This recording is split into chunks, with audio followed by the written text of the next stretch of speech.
اللهم صل على محمد وعلى آل محمد أعوذ بالله من الشيطان الرجيم بسم اللہ الرحمن الرحیم۔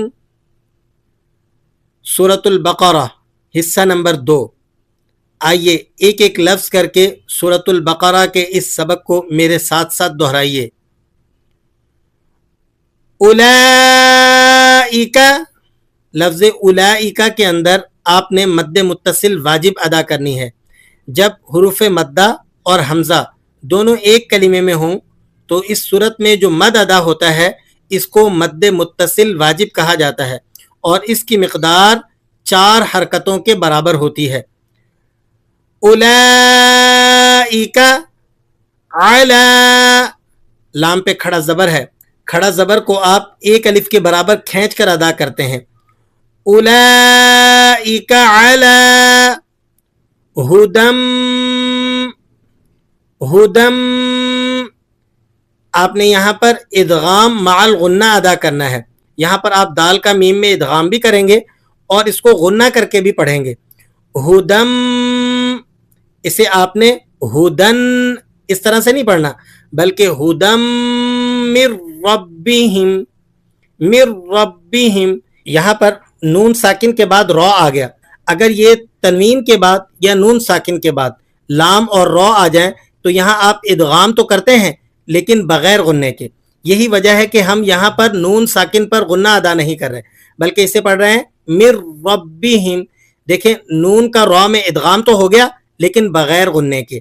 من ربہم، اولئک علی ہدی من ربہم واولئک هم المفلحون۔ اولئک علی ہدی من ربہم واولئک هم المفلحون۔ ان الذین، نون مشدد ہے، غنے کے ساتھ پڑھیں گے۔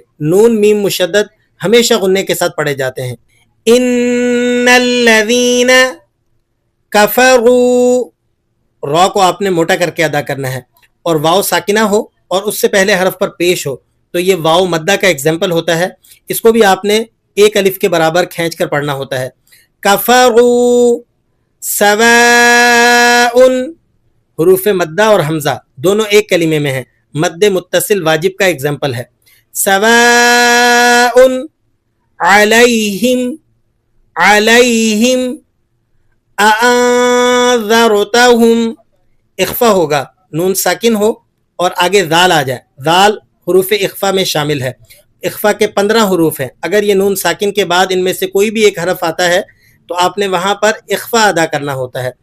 اانذرتہم ام لم تنذرہم، را کو باریک کر کے ادا کریں گے۔ را ساکنہ ما قبل مکسور ہے اس لیے را کو باریک پڑھا جائے گا۔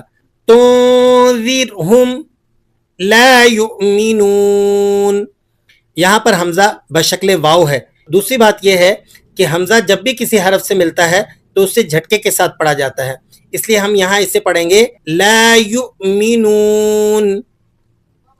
ان الذین کفروا سواء علیہم، سواء علیہم اانذرتہم ام لم تنذرہم، ام لم تنذرہم لا یؤمنون۔ ختم اللہ، ختم اللہ، لفظ اللہ سے پہلے حرف پر زبر ہو یا پیش ہو تو اس کو آپ نے پر کر کے ادا کرنا ہوتا ہے۔ یہی وجہ ہے کہ یہاں پر ہم لفظ اللہ کو پر کر کے ہیوی کر کے پڑھ رہے ہیں۔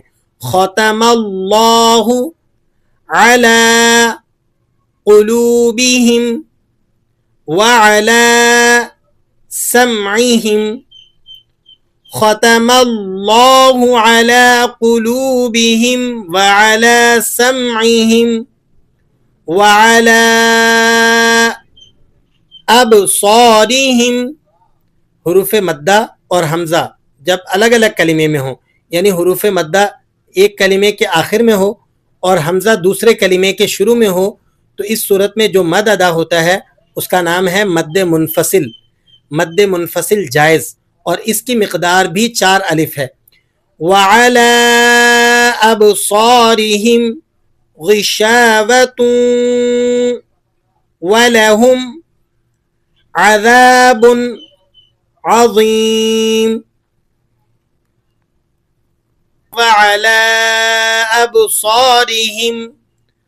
وَعَلَىٰ أَبْصَارِهِمْ غِشَاوَةٌ وَلَهُمْ عَذَابٌ عَظِيمٌ. وَمِنَ النَّاسِ، نون مشدد ہے، غنّے کے ساتھ ادا کریں گے. وَمِنَ النَّاسِ مَن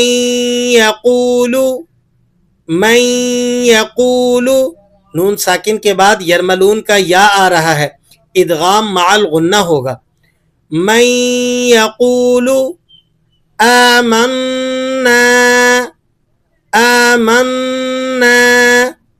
باللہ، لفظ اللہ سے پہلے حرف پر زیر ہو تو لفظ اللہ کو باریک کر کے پڑھتے ہیں. باللہ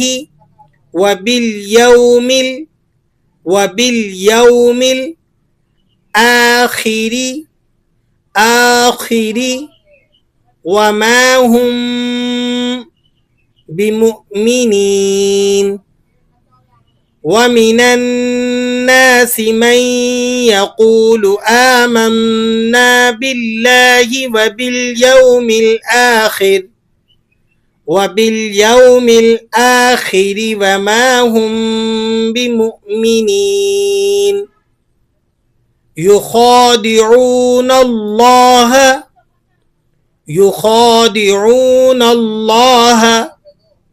والذين آمنوا وما يخدعون إلا أنفسهم. مد منفصل جائز کا اگزامپل ہے، حروف مدہ پہلے کلمے کے آخر میں ہے اور حمزہ دوسرے کلمے کے شروع میں ہے. إلا أنفسهم وما يشعرون. يخادعون الله والذين آمنوا وما يخدعون إلا أنفسهم وما يشعرون. صدق الله العظيم.